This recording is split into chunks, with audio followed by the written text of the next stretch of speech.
Hello friends, this is Prakash here. So let's look at how we can optimize these models further, right? So if you remember, we have done the linear regression model building using two different libraries.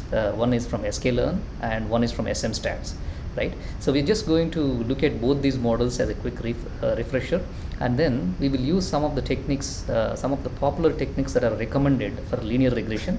One is transformation of the data using different techniques, so we will review them, and also we will look at how we can further optimize the number of columns that we are using to build the model, right? So there are various techniques to actually reduce the dimensionality. So we'll discuss one of them, and then we will look at in further future videos we will look at various other techniques as well. So let's get going. So what we're doing here in this step is, we're just rewinding how we have done sklearn based linear regression implementation. So we're just dropping the price column and then taking them as x values, and the y value itself is price column, right? So we are initializing these two, and then we are doing a train test split. So these techniques we have discussed earlier, so that we are dividing the data into training and testing samples here, and then we are building the linear regression model and fitting the model with this data, right? So I think so far so good. I think this is something that we have discussed and we have seen. So the next step is about predicting, right? So for this model we are predicting by passing the test data, right? And also we are predicting for the train data as well, right? We just wanted to see how the model is performing with both training data as well as testing data, right? So for the training data and testing data we have got the prediction values. So once we get them, now what we're going to do is we're going to look at what is the mean squared error. So mean squared error for the train data, right? So we are using this function, if you recollect, to pass both the prediction value as well as the actual values for the outputs, and we're trying to square root this and round it to 4 precision digits, right? So that's what we are doing here, and also I'm trying to capture them into a collection so that we can look at all the results together as well. So I'm just trying to append it here to this particular array, to this particular empty list that I have initialized here. And we will do the same thing with r squared as well. Once we have seen the mean squared error, we will also look at the r squared value, right? So r squared value, if you remember, that will be done by calling the score method by passing the x and y values, right? The x train and y train values, and this is also going to compare this with prediction, and then it is going to come up with the r square value. So that's what we are going to capture here, and we are also going to append it to a collection here. That's using the same value that we have computed. We are trying to append it for future reference, right? That is with the training data. Now I'm repeating the same steps here for the testing data, right? For the testing data, by passing the actual test value and the predicted test value, right? For mean squared as well as r squared. So all of them we are computing, and we're just trying to look at how the model, the linear regression model from the sklearn has been doing, right? So we have reviewed it, but just a recap so that we will use this context to actually go ahead and further optimize it. So let's run this.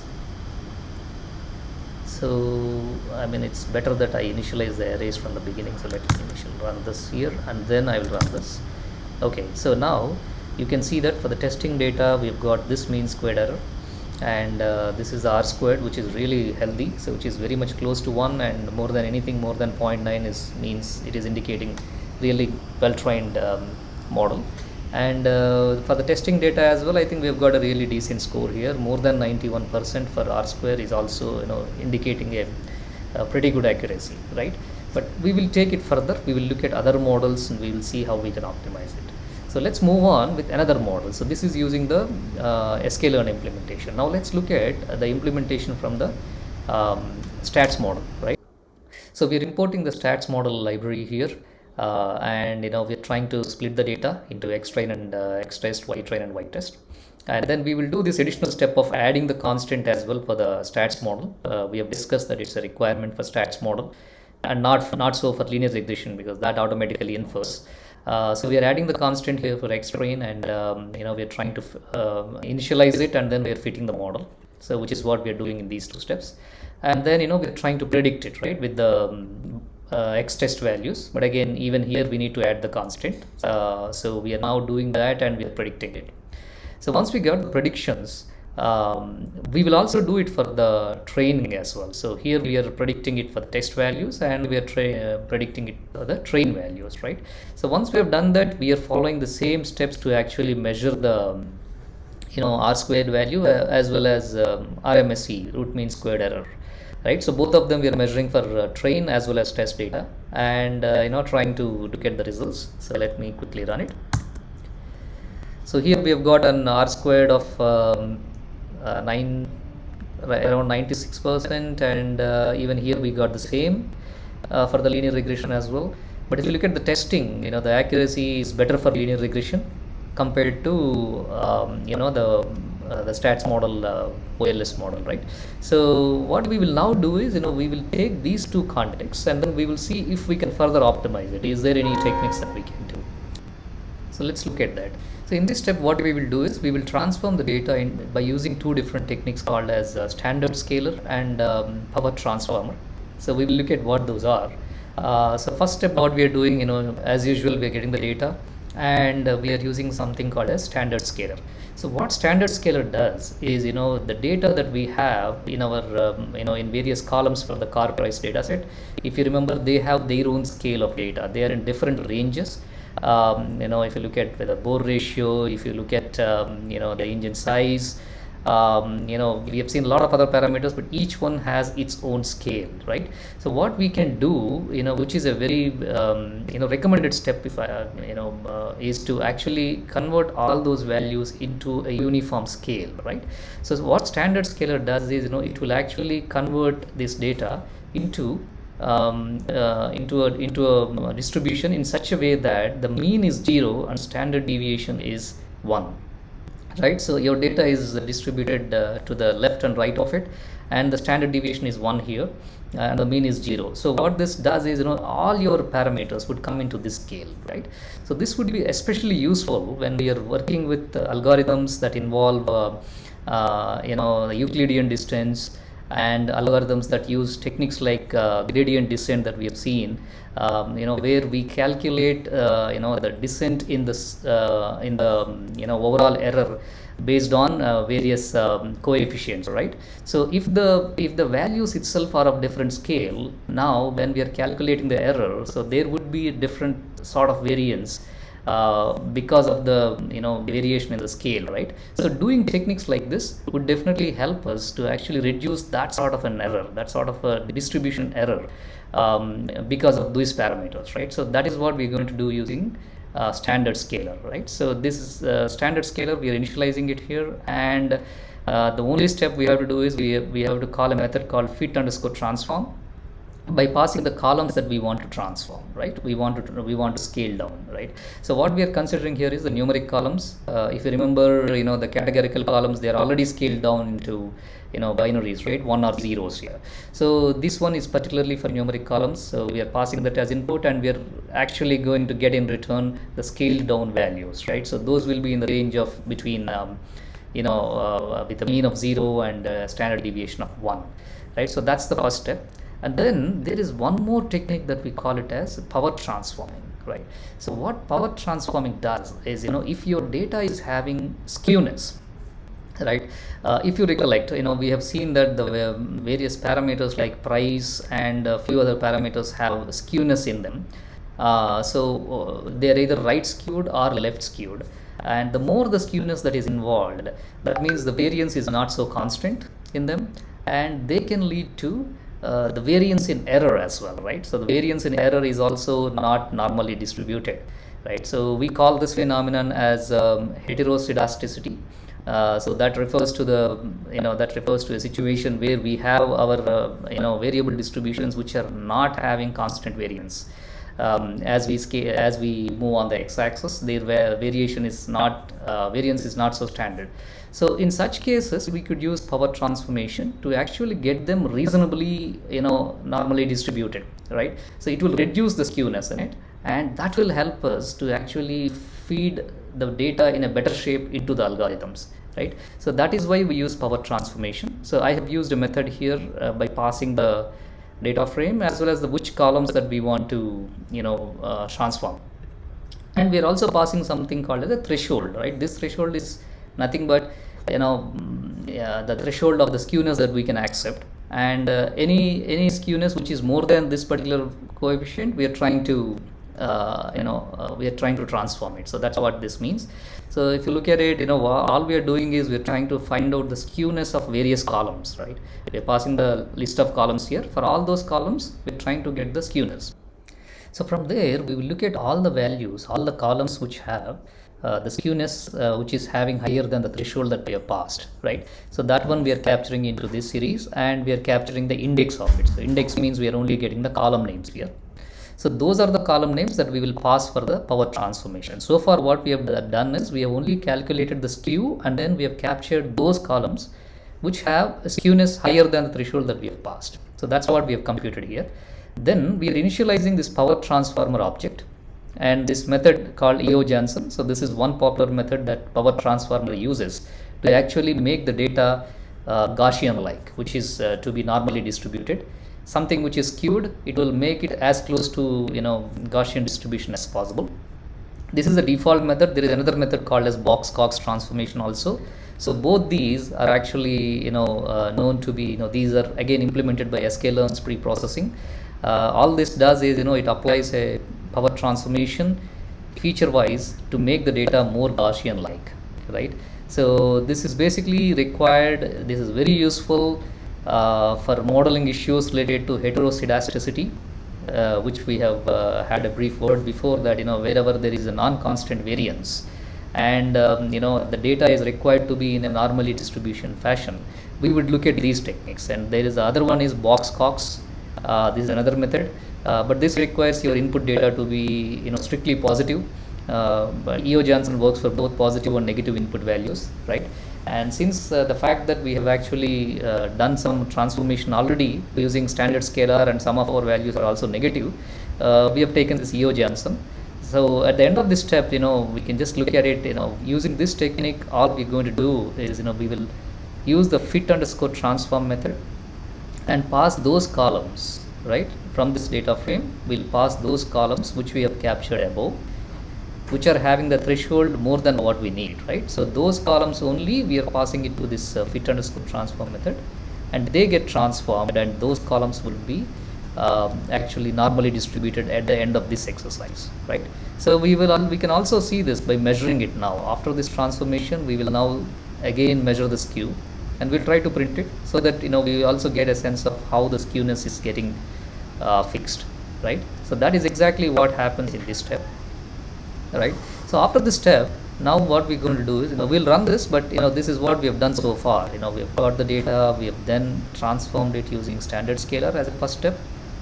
Once we transformed it using standard scalar, we are now converting it, we are now transforming it using power transformation, right, which is nothing but reducing the skewness. These are the two transformation steps we have done for the data, right? So with that, our data is in a better position for passing it for the computations. So the next steps is, as usual, we are taking the same data and we are now splitting it into X and Y. Remember, after doing the transformation, right? That's the important thing. Compared to the previous steps, in this step we are first doing the transformation for the data, then we are now dividing it into X and Y, and then the train test split as well, followed by that using the same technique. Followed by that, we are going to use stats model, that same library by adding the constant to the X train, and then fitting the model, and then the steps for predicting the training data as well as test data. So we are going to capture if this is going to be any different compared to the previous model, right? After doing the transformation, if we fit OLS model of stats of the SM stats model library, would it make any difference? That's what we are trying to experiment here, right? So let me run this. Now these steps are the same, right? Now we are going to predict and capture the mean squared error as well as the R square, right? For both training and testing data. This is what we are trying to capture, right? In each and every experiment that we are doing, we are going to do the same thing. For both training data and testing data, we are going to capture R squared as well as mean squared error, right? So let me run this here. So if you look at the output, there are two parts of outputs that we are looking at here.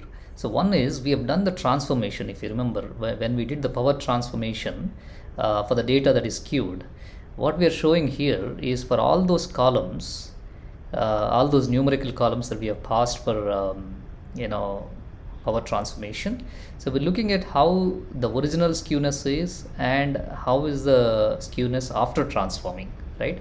So if you look at it, so you can see that that is reduced drastically, right? So the Box-Cox and also Eo-Johnson power transformation, they apply some techniques to actually reduce the variance and get them more closer to Gaussian normal distribution, right? So you can actually see that here. So this is same because this it didn't really reduce because we have passed a threshold of more than 0.75, right? So this one, if you look at it, so this got transformed and so on and so forth. So I've just printed here for our reference so that now we can visualize that things have been better transformed, right? That's one. And then we are looking at the mean squared error and R squared for the training as well as testing data. So for the training, it is reduced a little bit. Earlier, if you remember, it was about 0.96. Now it is 0.9574. But whereas for the testing, this has improved, right? Earlier it was about 0.9. Before transformation, this is about 0.9045. And this has improved a little bit here, right? So we have got almost like one more percent additional improvement when we did the transformation, right? So this is one of the improvements that we can do. Of course, this is very, very dependent upon the amount of skewness and the test data that we have, right? So our skewness may not be really high, but even in that case, when we perform the transformation, we have seen some improvement with respect to the accuracy of the model, right? Now we can do further more improvement. So what we will see next is, there is something called as p-value, right? So if you remember, when we did the the stats model summary, we have seen that for every parameter, for every feature, we have something called as p-value, right? P-value really signifies what is the significance or insignificance of that parameter, right? So a p-value is a probability of that insignificance of a variable, right? So the model, when it is building, it does various tests for these parameters, various statistical tests, right? Whether the parameter is significant, whether any change in this parameter is actually contributing to the output, right? So those sort of statistical tests the model does, and the p-value is eventually assigned to each parameter, right? So the recommendation, the general recommendation, general thumb rule is, any p-value less than 0.05 is better, right? And anything more than 0.05, it is more insignificant, right? Anything less than 0.05 is like it is only 5% probability that it is insignificant, and so on, right? If you look at it, like if a p-value of 0.7 means the variable is 70% insignificant. So anything that we have more than 0.05 or 0.1, we normally ignore it. So we normally drop those parameters, right? So what we will do in this step is we are going to look at the p-values, right? And then we will use various thresholds of p-values. So the model gives us the p-value for each column, and we will only pick up columns based on the threshold, like columns which are less than this p-value, columns which are less than 0.1, 0.2, and so on. We'll do various experiments and we will see if we only fit the model with those columns which are significant, would it do better, right? So that's the intent of this exercise. So let's go on, right? So what we're doing is we're taking these types of thresholds and we will do a loop. For each threshold we will get those columns which are having such kind of p-value, right? So let's move on. So we are getting the data and we are applying the standard scaler as well as the power transformation, the steps we have seen above, and then we are looping through various threshold values.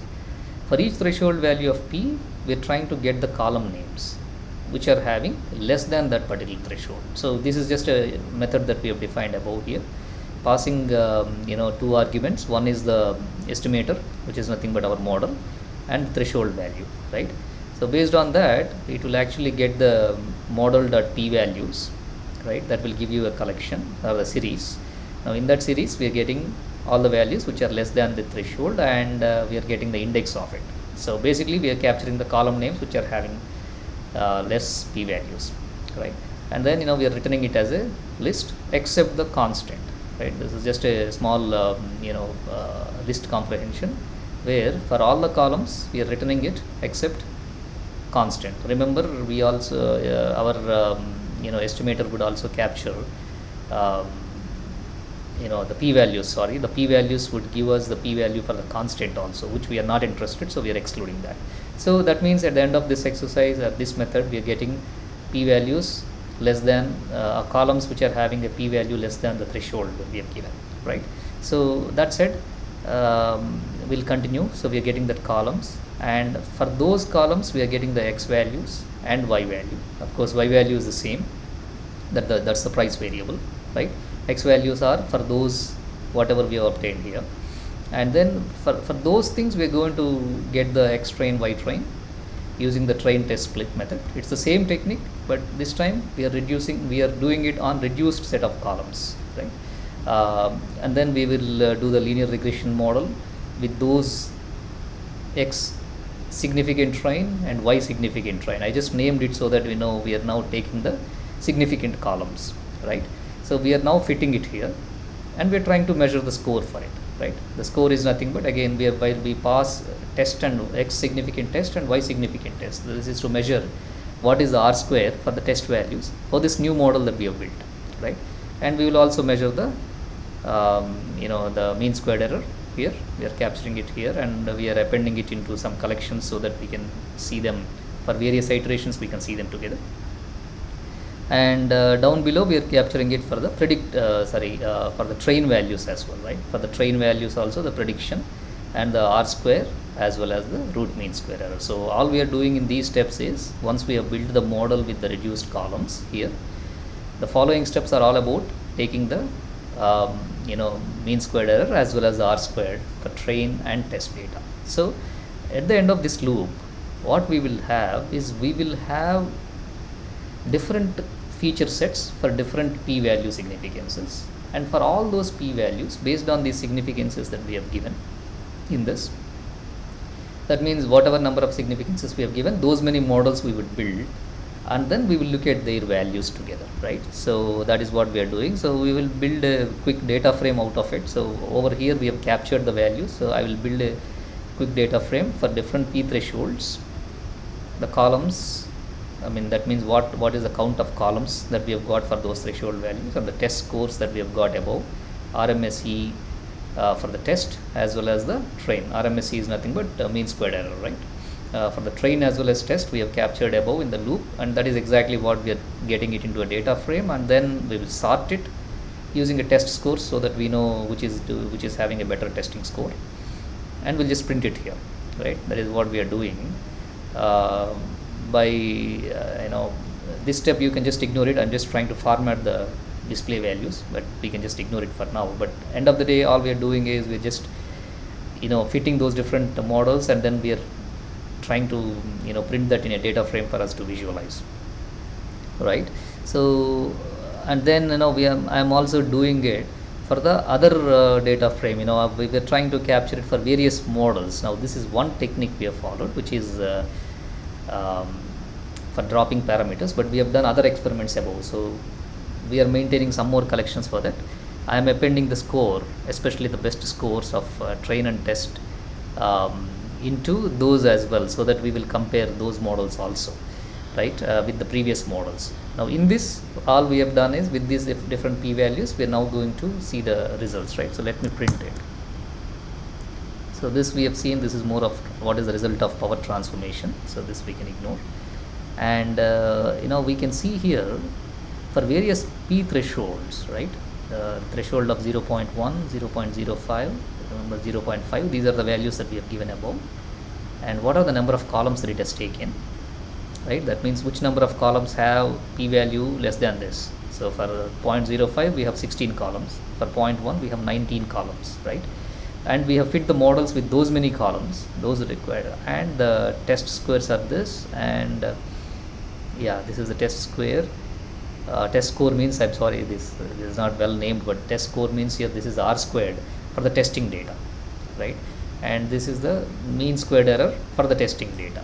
So if you can see, this is the topmost performer, where the p threshold is 0.1 with these 19 columns. We have got an accuracy of almost close to 94 to 95%, so which is pretty a very high improvement compared to the previous models, right? In the previous models we have seen about roughly 0.91 here, and in the previously we have got about 0.9045, right? So compared to that, if we have applied some more techniques by reducing the number of columns, we have seen that there is a significant improvement into the testing score. So this is what we are trying to infer. So I think that brings us to the end of this video. We tried to see various techniques for transforming the data, as well as reducing some parameters that are not significant. Now, if we just look at the results together, right, the various strategies that we have adopted and how their scores are. So if I just run this, now we can clearly see that the various train scores as well as test scores we can see here, test R square, and the last model which we have done. So this is what has performed really well. So this has got an R square of close to 95%, and even the root mean square error is also pretty less for that. Remember, for the test data, now this is our goal, right? For the training data, if you see for the same model, for the training data, its performance is not so well. That means it has reduced the bias towards training data, right? So if you see, when the models are going too close to the training data, that means they may not do so well towards the testing data. That is a overfitting scenario. So using all these techniques that we have done so far, what we have seen is how we can reduce that bias, and also we reduce the variance with respect to the outcome. So when we reduce the variance with respect to the test data, so which is what is more closer to our realistic data, so we have seen that this has performed better, and this is our objective for all these kind of exercises, right? So I really hope you enjoyed this video, dear friends. This is just an attempt to do a lot of experiments to see how we can optimize this, and there are more techniques. Linear regression is a very simple algorithm to begin with, but if you start going much more deeper on various techniques, and the more and more the complexity has been increasing, this gets into a lot of concepts, a lot of experiments, right? And we will see one at a time, right? So in the next videos I will try to come up with something called as regularization. So regularization is another popular technique, so we'll see what that is and how that can help to optimize the models. But for now, I think I really hope you enjoyed this video. I will see you in the next video. Thank you.